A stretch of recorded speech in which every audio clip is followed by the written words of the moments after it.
Abusia Afenyo Markins and Akoka Hawa Kunsi Asem or Parliament, young condemning act in it. Na Okasewe na Boku MP Ladi, Asema was silence Afenyo crown. Then go tell some more can say, Afenyo, this is wrong, it is not acceptable. Babesia or every do nibi. Nan one was on no Babesiano, 18 do spray member, so she more like she's condemning, but the woman is the cause, the problem. And yeah, this is not the first time I see.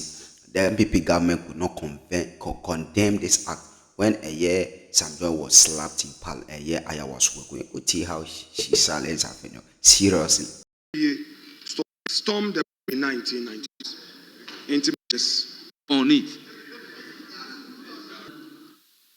Speech. You are not concluding a debate on the budget or on the state of the nation address. Then I believe, as a member rendering statement, whether majority or minority leader, you stand on your designated place and then make the statement. I will invite members to comment equally on the statement. So this is my view. You see, it is not everything that you should be urging upon the speakers to rule on it. You understand? Every day, rule on it. Speaker, rule on it. You understand? And I have ruled.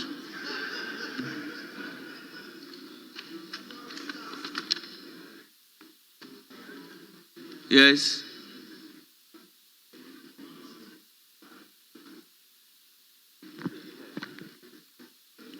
Speaker, thank you for the opportunity to make a statement on the incident of lawlessness at Ablekuma North Parliamentary Rural election. Mr. Speaker,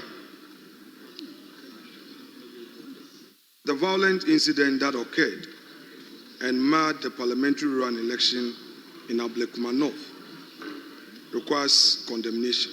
Mr. Speaker, this House, and indeed the nation, must take very seriously the coordinated act of violence, intimidation, and lawlessness that occurred on the 11th of July 2025.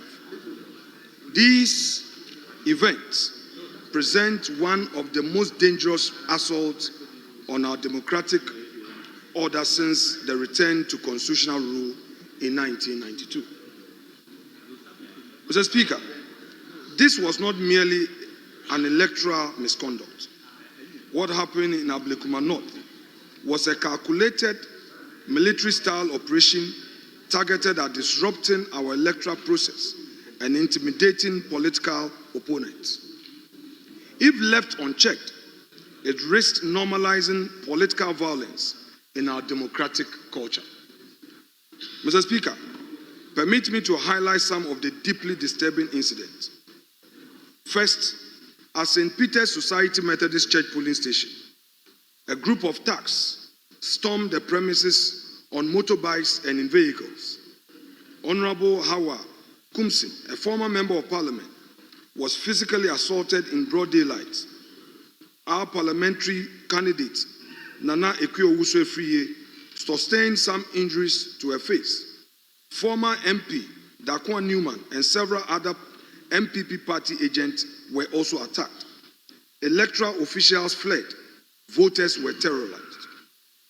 At Awoshi DVLA polling station, individuals dressed in brown uniform impersonated security personnel to gain access and misled voters until they were confronted and they failed in that instance to provide any form of identification. Elsewhere, including Asiedu Jedu Memorial School, confrontation between thugs and police officers created chaos and endangered lives. Even journalists were not spared, Mr. Speaker. A Joy News reporter and GH1 TV's Ajekum Banahine were attacked.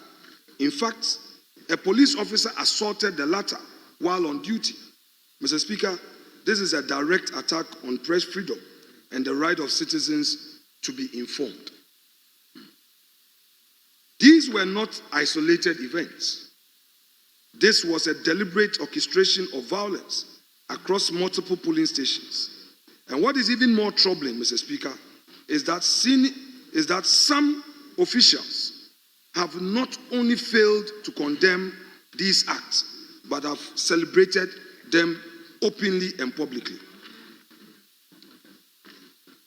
Mr. Speaker, for those public officers who have endorsed this political violence, I say that it's a breach of public trust and a dangerous precedent that undermines Ghana's democratic foundation.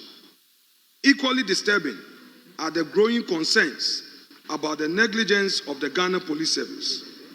Allegations have surfaced implicating Chief Superintendent Lumo Frederick Senanu in facilitating this act. Whether by omission or commission, the police service failed to protect lives and the sanctity of the electoral process in Ablekuma North.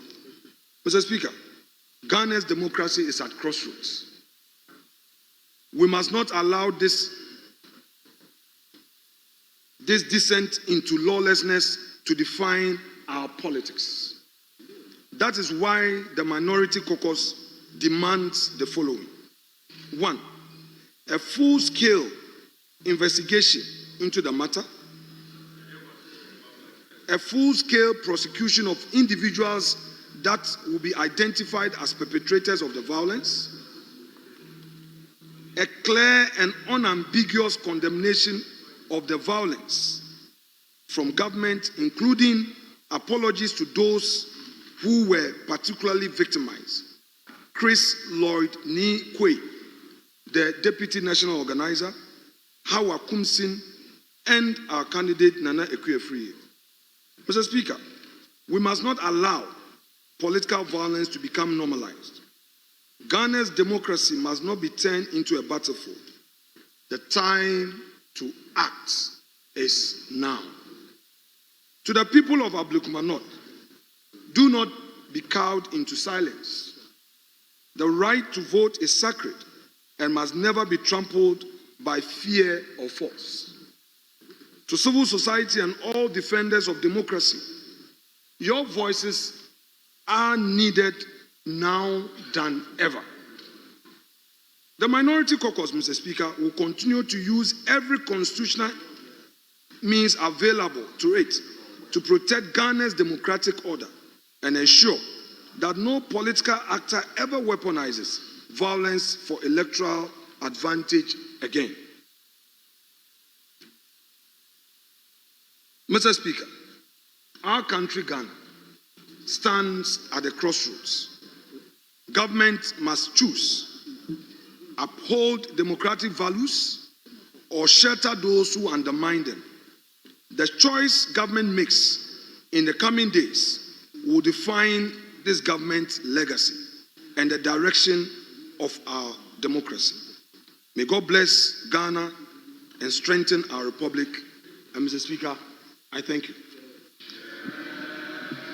Thank you very much for your statement. The floor is now open. Leadership, any indication as to the number? It's most unfortunate that this is the first time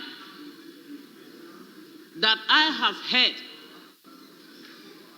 and it's my 4th time in Parliament, that after the numerous electoral violence that has occurred in this country, this is a special one. Mr. Speaker, I would have stayed out mentioning my sister's name, Hawa Koomson. But once her name is on the statement and it has been mentioned, I will do that. Mr. Speaker, Honorable Hawa Koomson knows it very well that apart from the atrocities that have ever occurred in her own constituency, where lives were lost, she knows it very well that if she went to that election, that very election, and came out without any problem, it will all have been coming from her attitude. And yet, I was shocked when I learned that she used pepper spray. Pepper spray. And I saw it being sprayed. I saw her actually spraying it. Mr. Speaker, on the video, I looked at it more than 5-6 times. And I saw her actually spraying. I was shocked. Because I observed and listened to people talking and saying that, oh, that's a woman, that is a lady. We shouldn't do that. We shouldn't do this. We are not respecting women. Yes, we are all trying as much as I can to make sure that women are respected everywhere. But you, as a woman, you must first of all respect yourself. You must make sure that you know and live as someone who is ready to support and protect life as a woman. Because if you say because you are a woman, you go spraying pepper, were you going to select the women there so that the pepper doesn't get into their eyes? What about the children? Were you going to select them? What about the officers that we are now talking about? Were you going to select them? Because any pepper spray that is gushed out will not go to select anybody. And yet this is what happened. Unfortunately, it comes from no other person but a woman. Unfortunately. Mr. Speaker,